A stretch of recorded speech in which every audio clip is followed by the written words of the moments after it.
Hey guys, I just wanted to show you the basics of poly painting. I'm not going to go too advanced. I'm not going to go into anything that's going to make it complicated. Just the basics, the major basics.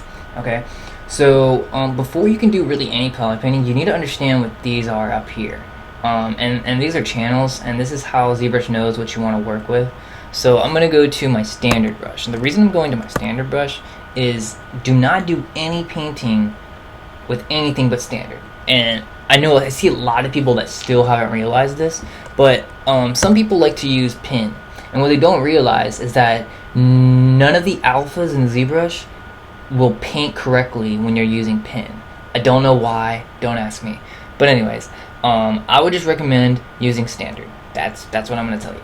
Okay, and so by default you notice that it says add, and so now we can add just like you would typically you would think, right? So we can use the standard tool. But what you can do is you can turn the add off. I mean, you can turn sub and it will do the opposite, but we can turn both of these off, and then we can start to use these different channels here. And I'm going to tell you what these channels are. I mean, if you just hover over them, it'll tell you.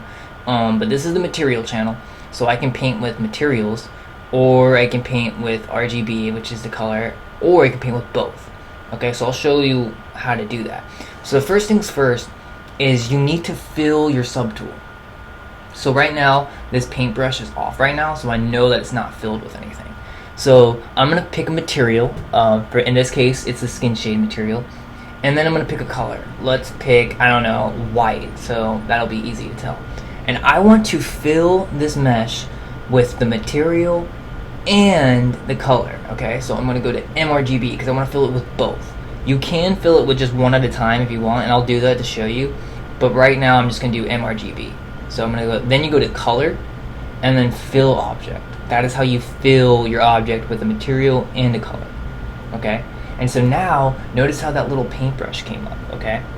And so the reason I did that is because now I can switch materials, and nothing happens. Okay, that's not normal in ZBrush. When you switch materials, it usually changes with it. So that's why I did that. So for instance, I can pick, I don't know, reflected, and I can actually paint with that. See, you can paint that. And the reason it's pixelated is because you just need more.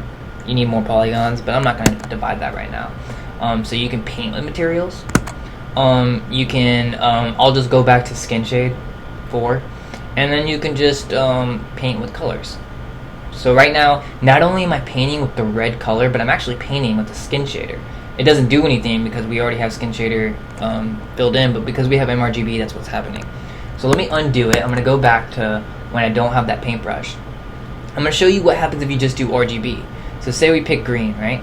Color, fill, object. We filled it with the color, but we did not fill it with the material. So now when I change materials, it'll actually change to that material. See how it's changing now? So we can still change material. So that'll be useful if, say, you're texturing something, but you're not sure what material you want and you want to change materials. Well, then you can just fill it with just RGB.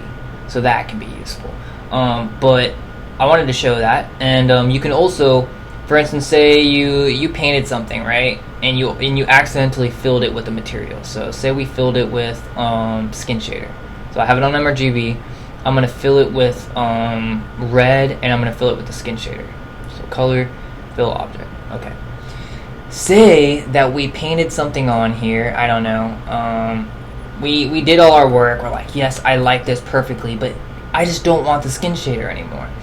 Then you can come to the material and only fill it with the material. So I mean, I can fill it. Say I was like, I want a metal now. I don't want it skin shader, but I want to keep my texture. Then you can just fill it with just that material. Okay. So I wanted to explain these channels. That's basically it. Okay, that's how these work. Okay, so I'm gonna undo. I'm gonna go back to right here with the skin shader, and then we're only gonna be painting with RGB right now. Okay, so let me show you just the basics. You can draw with dots, which is just your normal standard brush basically, and this is just like an airbrush to me. But the reason why you want to use standard is for all these alpha brushes. They won't work if you use any other tool. I don't know why, but that's how it is.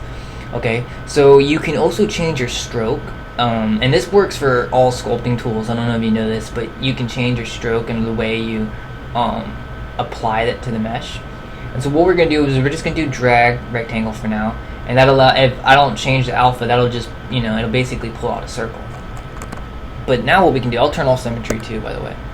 Okay, and say we want to drag this on here.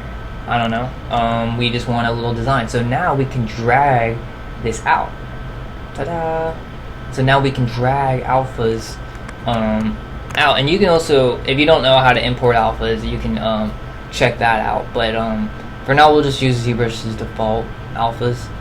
And so you can drag alphas out, you can drag them out, or you can spray them. I do that sometimes with pores and stuff. So I might, I don't know, get like a darker color and come in with spray and the dots, and I'll start spraying in some details, you know, something like that. Also, I would like to add, I do this with pores as well, as I might add a little bit of sub. So you can paint RGB and you can sculpt at the same time. So I'll lower this, and you can actually, it's actually going inside the mesh, see? And I'll do it drastically so you can see. Alright, so just to show you, you can do both at the same time. That could be useful.